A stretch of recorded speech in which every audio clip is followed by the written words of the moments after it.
오늘 나눌 말씀은 민수기 24장 25절입니다. 민수기 24장 25절 보겠습니다. 민수기 24장 25절 말씀 우리 한 목소리로 읽겠습니다. 발람이 일어나 자기 곳으로 돌아가고 발락도 자기 길로 갔더라. 아멘. 모압 왕 발락은 발람의 입을 통해서 이스라엘을 저주하고자 했습니다. 그러나 발람은 그럴 수가 없었습니다. 하나님께서 발람의 입에 저주가 아닌 축복의 말을 넣어주셨기 때문이었죠. 그것을 대적할 수 없었던 발람은 자신의 진심과는 다르게 이스라엘을 축복할 수밖에 없었던 거죠. 하지만 그 꼴을 보는 발락의 입장에서는 노할 수밖에 없었을 것입니다. 민수기 24장 10절입니다. 발락이 발람에게 노하여 손뼉을 치며 말하되 내가 그대를 부른 것은 내 원수를 저주하라는 것이거늘 그대가 이같이 3번 그들을 축복하였도다. 발락이 이렇게 불같이 화를 내면서 이제 발람에게 돌아가라고, 자신이 원하는 대로 해주지 않았으니 나도 발람에게 약속했던 것을 지킬 수 없다고 이렇게 이야기하죠. 민수기 21장 11절입니다. 그러므로 그대는 이제 그대의 곳으로 달아나라. 내가 그대를 높여 심히 존귀하게 하기로 뜻하였더니 여호와께서 그대를 막아 존귀하지 못하게 하셨도다. 그런데 그렇게 말하면서 뭐라고 합니까? 여호와께서 그대를 막아 존귀하지 못하게 하셨도다 그럽니다.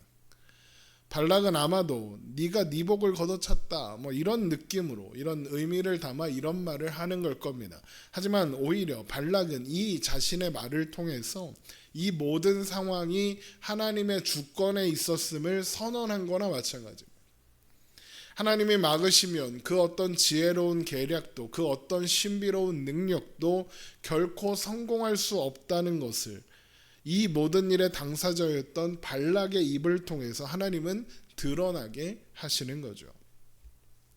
하지만 한편으로는 발람의 입장에서는 억울할 겁니다. 왜요? 이제까지 한 일이 자신의 의도와는 상관이 없었으니까요. 그래서 내가 처음부터 이렇게 될 거라고 이야기하지 않았냐고, 그런데도 나를 강권하여 데려온 것은 당신이 아니냐고 따지게 됩니다. 민수기 24장 12절입니다. 발람이 발락에게 이르되 당신이 내게 보낸 사신들에게 내가 말하여 이르지 아니하였나이까?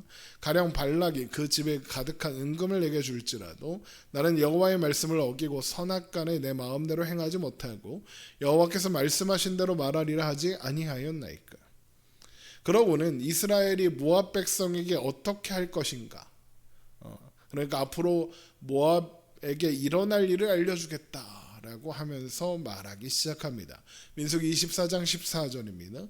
이제 나는 내 백성에게로 돌아가거니와 들으소서. 내가 이 백성이 후일에 당신의 백성에게 어떻게 할지를 당신에게 말하리이다 하고, 그 내용이 뭐겠습니까? 이스라엘이 너희를 쳐서 무찌르고 멸할 것이다 라는 것입니다.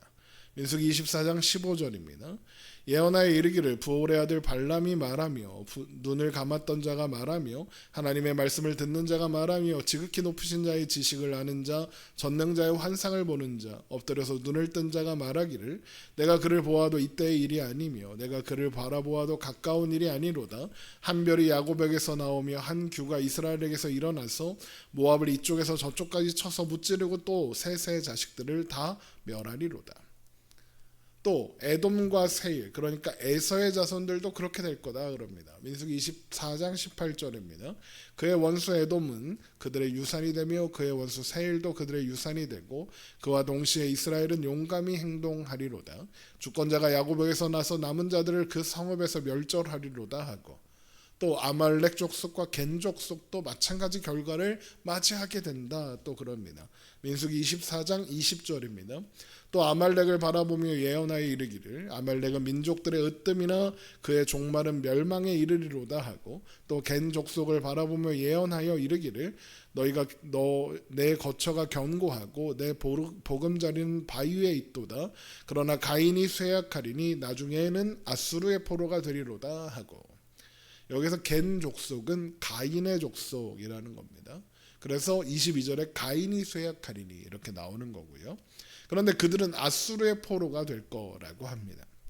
그러니까 결국 발람이 하려는 말은 뭐냐? 이스라엘의 대적자들은 하나님이 행하시는 일로 인하여 살아있을 자가 없다 이겁니다. 민수기 24장 23절 또 예언하여 이르기를 슬프다 하나님이 이 일을 행하시리니 그때 살 자가 누구이랴. 그러면서 심지어 기띔 해변에 온 배들 곧 지중해 건너편에서 온 해양 민족들이 겐족 속을 포로로 삼은 아수르마저 학대하고 에벨 그러니까 가나안 지역에 사는 민족들을 괴롭힐 것이지만 결국 그들도 다 멸망하게 될 거다라고 합니다. 민수기 24장 24절입니다. 기띔 해변에서 배들이 와서 아수르를 학대하며 에벨을 괴롭힐 것이나 그도 멸망하리로다 하고 그러니까 이스라엘의 대적이 다 멸망한다 이런 의미인 겁니다. 그리고 이런 발람의 예언들이 모두 성취되는 것을 역사적으로 알 수 있습니다. 물론 문자적으로 이스라엘이 여기 언급된 모든 족속을 멸망시키는 방식으로는 아니었습니다.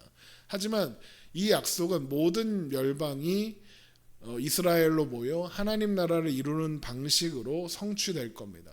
민수기 24장 17절을 보면 내가 그를 보아도 이때의 일이 아니며 내가 그를 바라보아도 가까운 일이 아니로다. 한 별이 야곱에게서 나오며 한 규가 이스라엘에게서 일어나서 모압을 이쪽에서 저쪽까지 쳐서 무찌르고 또 셋의 자식들을 다 멸하리로다 그럽니다. 이 예언이 성취될 시점은 먼 훗날이며 그 일을 이루는 것은 야곱에서 나온 한 별이다. 이스라엘에게서 나온 한 규다라고 이야기합니다.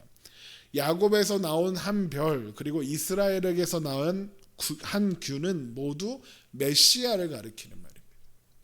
그리고 우리가 아는 것처럼 예수님께서 한 별, 곧 큰 별로 이 땅 가운데 오셔서 한 규, 만왕의 왕이 되셨습니다. 그로 말미암아 열방이 예수님 앞에 무릎을 꿇고 그 안에서 하나로 모이게 되죠. 그러니까 발람의 예언은 메시아의 도래와 하나님 나라의 완성을 예언하고 가리키고 있다라는 겁니다. 심지어 그 범위가 당대의 큰 제국이 될 아수르는 물론이요 지중해 건너편 그러니까 당시 세계관 속에서 전 세계가 하나님 나라로 채워지고 이스라엘로 세워질 것을 예언하고 있는 겁니다. 이것은 사도행전 1장 8절에 성령님이 임하시면 온 예루살렘과 온 유대와 사마리아와 땅끝까지 이르러 하나님의 나라가 확장되어 갈 것을 예언하는 그 말씀 그대로인 겁니다. 그러니까 하나님은 발람의 입을 통해 메시아의 도래를 선포하게 하셨다라는 겁니다. 그리고 그 후에 발락과 발람은 각각 자기 길로 돌아가게 됩니다. 민수기 24장 25절입니다. 발람이 일어나 자기 곳으로 돌아가고 발락도 자기 길로 갔더라. 그런데 이 말씀에 자기 곳으로 돌아갔다가 의미심장합니다. 사실 이건 발람의 입장에선 비극입니다. 왜 비극이냐? 그는 하나님의 음성을 듣고 그 말을 선포할 수 있었습니다. 그래서 메시아 예수 그리스도를 통해 이루어질 하나님 나라까지 선포하는 자리까지 갔죠. 그런데 그는 자기 길로 갔습니다. 끝까지 하나님의 길로 가지 않았습니다. 이스라엘을 통해 그런 일이 일어날 것이다 라고 믿었다면 발람은 그 길로 이스라엘을 찾아가든 모세를 찾아가든 해서 하나님의 길을 동행해야 할 겁니다. 그러나 그는 자기 길로 갔습니다. 그는 끝까지 하나님의 사람은 아니었다는 겁니다. 그의 마음은 끝까지 하나님께 향하지 않았던 거죠. 하나님의 음성을 듣고 하나님의 사자를 만나고 하나님의 말씀을 선포했지만 끝까지 자신의 유익만을 원하고 이루고자 했던 겁니다. 그리고 그런 마음 때문에 발람은 결국 발락에게 이스라엘을 음행과 우상숭배로 넘어뜨리는 계략을 제안하게 되는 겁니다. 하나님의 말씀을 선포했으나 끝까지 하나님께로 돌아오지 않은 발람이 결국 그 말씀의 심판 아래 스스로 놓이게 된 것이죠. 그리고 이런 발람의 모습은 가슴 아프게도 오늘날의 기독교 교회의 민낯일지도 모릅니다. 오늘날 한국 교회는 그 어느 시대 어느 나라보다 교회가 많습니다. 수많은 예배가 있고 수많은 설교가 선포되고 있습니다. 당장 유튜브를 열어서 설교를 검색해 보십시오. 헤아릴 수도 없을 만큼 많은 설교가 있습니다. 그런데 오늘날 한국 교회는 어떻게 비판받고 있습니까? 가장 처참하게 타락해 있다고, 중세시대 교회보다 더 타락해 있다고 손가락질 받고 있습니다. 왜 그렇게 된 걸까요? 발람의 문제는 단 한 가지였습니다. 말씀은 있었으나 말씀을 향한 마음이 없었다는 겁니다. 한국 교회도 마찬가지입니다. 설교가 없어서가 아닙니다. 예배가 없어서가 아니고 교회가 없어서가 아니라는 겁니다. 오히려 넘쳐나고 있습니다. 그런데 그 모든 것이 자신의 유익을 위한 도구가 되어버렸고, 그렇게 한국 교회는 발람의 길을 걷고 있는 겁니다. 발람은 하나님의 말씀을 하나님을 위해 선포한 것이 아니었습니다. 자신의 명성을 위해, 자신의 생존을 위해, 그리고 자신의 유익을 위해 그 말씀을 사용했습니다. 그리고 그 끝은 멸망이었습니다.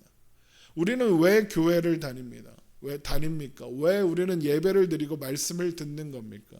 발람처럼 하나님의 이름을 부르면서 하나님이 아닌 다른 것을 구하고 있지는 않습니까?